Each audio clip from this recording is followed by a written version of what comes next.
बिस्मिल्लाहिर्रहमानिर्रहीम। अस्सलाम वालेकुम। आज 18 सितंबर बरोज़ हफ़्ता हम बात करेंगे 3 अहम केसेस के हवाले से शहबाज शरीफ और हमज़ा शहबाज के ख़िलाफ़ अब तक की सबसे बड़ी कार्रवाई और FIA के DG FIA ने मैं समझता हूँ कि इतना बड़ा हथौड़ा मारा है शहबाज शरीफ और हमज़ा शहबाज के केस में।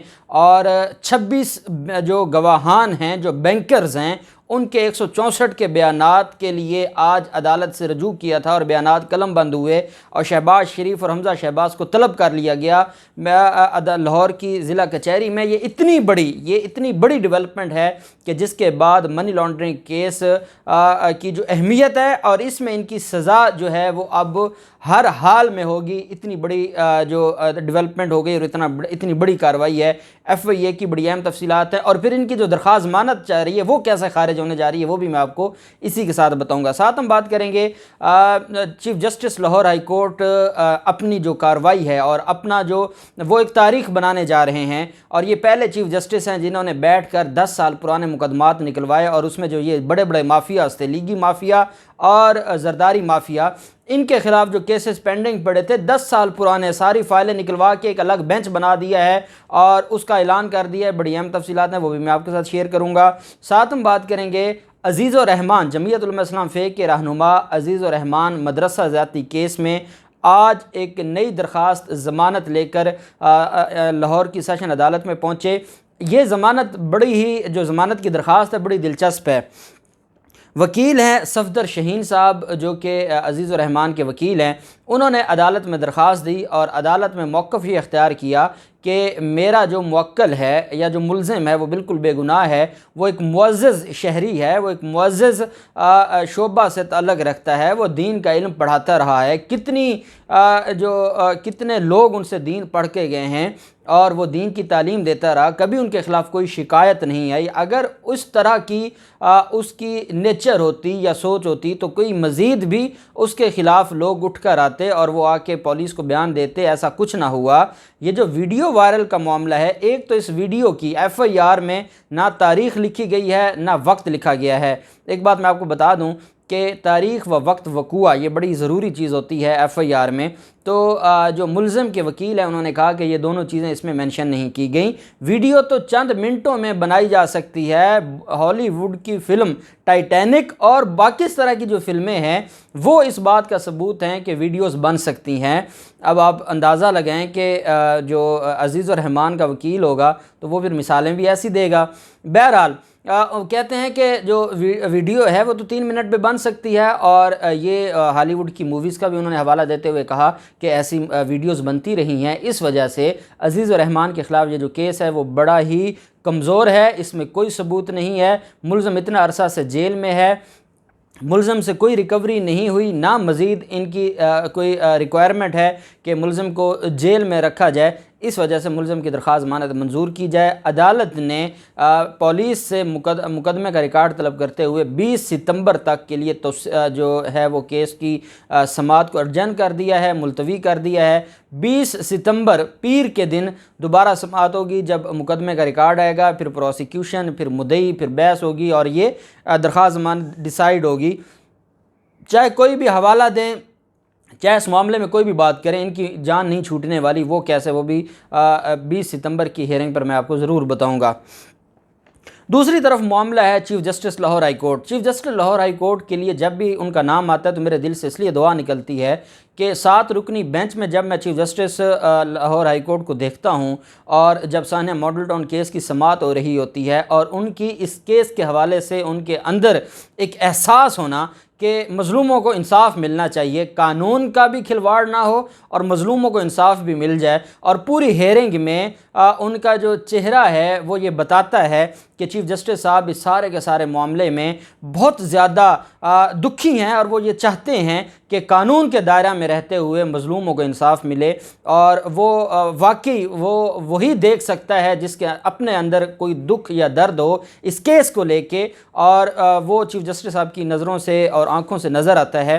चीफ जस्टिस साहब ने एक और बड़ा काम किया है। मैंने आपको बताया था कि चीफ जस्टिस साहब ने जो ब्रांचों में इनके बड़े बड़े माफियाज बैठे थे उनको कैसे नथ डाली थी, उनके खिलाफ कैसे कार्रवाइयाँ की थी। फिर चीफ जस्टिस साहब ने जजेस के ऊपर मोबाइल फ़ोन के इस्तेमाल पर पाबंदी लगा दी थी। वही जो नोटिफिकेशन जारी किया गया था और जो ब्रांचेस में सख्तियाँ बढ़ाई गई थी, उसकी वजह से आपको पता है आज़म नज़ीर तारड़ साहब को डॉक्यूमेंट्स तक नहीं मिले थे और उनको जो सानिया मॉडल टाउन केस के डॉक्यूमेंट्स हैं वो पढ़ने के लिए भी नहीं मिले थे और उन्होंने अदालत में इसका जिक्र भी किया था। गिला इसलिए नहीं कर सकते थे कि कानूनी तौर पर उनको वो डॉक्यूमेंट ब्रांच वालों ने तो नहीं देने थे। अब हालात बड़े चेंज हो गए। अब chief justice Lahore high court ने क्या किया है, chief justice Lahore high court ने एक बेंच बना दिया है। ये 3 रुकनी बेंच है चीफ जस्टिस साहब की सरबराही में और इनके साथ मलिक शहजाद अहमद साहब हैं और साथ जस्टिस शुजात अली खान साहब हैं। ये 3 रुकनी बेंच अगले हफ्ता से समाअत करने जा रहा है 10 साल पुराने केसेस की, और ये केसेस हैं पॉलिटिकल सियासी जो माफियाज हैं उनके ख़िलाफ़। उसमें मुस्लिम लीग नून के मुख्तलिफ रहनुमाओं के केसेस हैं, उसमें आसिफ जरदारी जो एक बड़ा चोर है उसका केस है, यूसुफ रज़ा गिलानी के केसेस हैं, परवेज़ मुशर्रफ के केसेस हैं और बाकी भी मुख्तलिफ लोगों के केसेस हैं। 10 साल पुरानी फ़ाइलें निकलवा के चीफ जस्टिस साहब ने वो 10 साल पुरानी फ़ाइलें निकलवाई हैं और 3 रुकनी बेंच बना दिया। चीफ जस्टिस साहब ने उस दिन जब सानिया मॉडल टाउन केस की समाअत हो रही थी, चीफ साहब ने कहा था कि अब कोई पुराना केस हम पेंडिंग नहीं रखेंगे और अब सारे केसेस को हम निपटाएंगे, ताकि हम चाहते हैं कि जो जस्टिस का निज़ाम है वो बेहतर से बेहतर हो जाए और हर किसी को इंसाफ मिले। ये जो आज का फ़ैसला है और ये जो बेंच है, इसमें जब समाअत शुरू होगी तो मैं आपको बता रहा हूँ बड़े बड़े नाम आने वाले हैं, बड़े बड़े अहम केसेस आने वाले हैं और बड़े बड़ों को अब परेशानी होना शुरू हो जाएगी, क्योंकि चीफ जस्टिस साहब की सरबराही में ये बेंच होगा। जिनको माजी में दबा के रखा गया था, वो फाइलें गुमा दी थी, वो फाइलें जो है वो छुपा दी गई थी, अब वो सारी फ़ाइलें खुलेंगी और उनके ऊपर समाअत शुरू होगी। वो तफसीलात भी मैं आपके साथ शेयर करूँगा। फिर मामला आ जाता है शहबाज शरीफ और हमज़ा शहबाज के ख़िलाफ़ मनी लॉन्ड्रिंग का केस है और उस मनी लॉन्ड्रिंग के केस में बड़ी अहम जो है वो समाअत हुई है। ये समाअत नैब जो FIA की अदालत है उसमें नहीं हुई, ये जुडिशल मजिस्ट्रेट हैं ज़िला कचहरी के, उनकी अदालत में पेशी हुई। ये पेशी क्या थी? 164 की जो स्टेटमेंट है वो मुख्तलिफ गवाहों की रिकॉर्ड करवाने के लिए ये दरख्वास्त दायर की गई थी FIA की तरफ से। DG FIA और डायरेक्टर लाहौर FIA का ये कहना था अदालत से कि 26 बैंकर्स हैं जो अदालत में बयान देना चाहते हैं, कन्फेशनल स्टेटमेंट देना चाहते हैं। देखें ये जो 26 मुलज़मा जो बैंकर्स हैं, 164 की स्टेटमेंट कब दी जाती है? आप जानते हैं कि 164 CRPC ज़ाब्ता फौजदारी का सेक्शन 164 है 164, उसके तहत जो स्टेटमेंट होती है उसको कन्फेशनल स्टेटमेंट भी कहा जाता है। जब कोई एक शख्स किसी वक़ूआ में, मुकदमा में मुलव्वस हो और वो आके अदालत में बयान करे और वो कहे कि हम कैसे वारदात करते थे और जो उसमें असल मुल्ज़मान है वो कैसे वारदात करते थे, जैसे हम अक्सर जिक्र करते हैं मुख्तलिफ 164 की स्टेटमेंट्स की, बिल्कुल वैसे ही ये जो 164 की स्टेटमेंट है, इस स्टेटमेंट में अब क्या होगा कि अदालत में दरख्वास्त दायर की गई थी। जुडिशल मजिस्ट्रेट हैं जिन्होंने ये दरख्वास्त मंजूर की, कामरान ज़फ़र साहब हैं, जुडिशल मजिस्ट्रेट ज़िला कचहरी में बैठते हैं।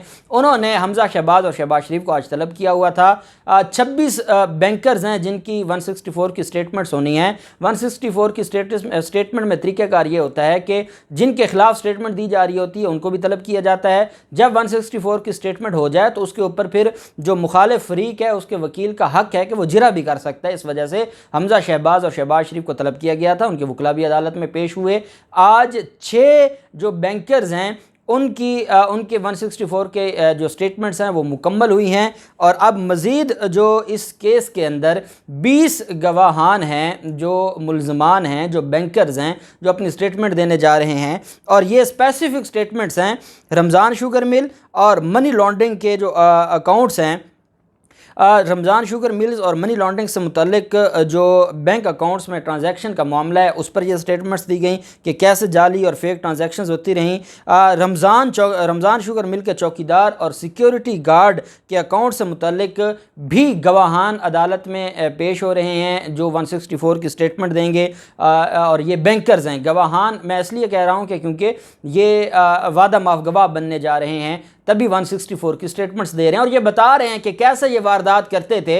ये जो ढेले की करप्शन की बातें शहबाज शरीफ करते हैं अदालतों में, खड़े होकर अब ये बात सामने आएगी कि जिनके ज़रिए ये वारदातें करवाते थे वो लोग अदालतों में आ गए हैं बताने के लिए कि इनका तरीका वारदात क्या होता था, कैसे ये बैंकों के बड़े बड़े जो सदूर हैं, बैंकों के बड़े बड़े अफसरान हैं, उनको अपने साथ मिलाकर ये वारदातें करते थे और ये समझते थे कि कभी नहीं पकड़े जाएंगे। लेकिन अल्लाह की पकड़ देखें कि वही जिनके साथ मिलकर, जिनको इस्तेमाल करके ये वारदातें करते थे, वही इनके खिलाफ 164 की स्टेटमेंट देने आ गए हैं। अब दो जो स्पेसिफिक रमज़ान शुगर मिल के चौकीदार और सिक्योरिटी गार्ड, ये दोनों लोग भी वादा माफ गवाह हैं नैब के केस में। इनके अकाउंट्स में सबसे ज़्यादा ट्रांजैक्शंस हुई थी, उनके हवाले से भी बैंकर्स अपना जो 164 की स्टेटमेंट है वो अदालत में जमा करवाएंगे। 23 सितंबर की तारीख आज 6 गवाहों का बयान कलमबंद हो गया है। 164 की स्टेटमेंट्स कंप्लीट हो गई हैं। इनके इस स्टेटमेंट का कानून की नज़र में इतनी ज़्यादा अहमियत है कि हम सोच भी नहीं सकते। और 164 की स्टेटमेंट्स जिस जज के सामने दी जाती हैं वो जज भी बतौर गवाह अदालतों में पेश होता है। और 164 की स्टेटमेंट जो पार्ट ऑफ द फाइल होती है, ये एविडेंस जो एविडेंस दी जाती है चालान के साथ या जो केस की एविडेंस होती है, ये उसका हिस्सा होती है। बाकायदा इसके ऊपर जो चालान के सेक्शंस हैं उसमें अलग एक सेक्शन है। 164 की स्टेटमेंट बतौर एविडेंस के तौर पर अदालत में पेश होगी। और दूसरी अहम बात यह है कि उस मौका पर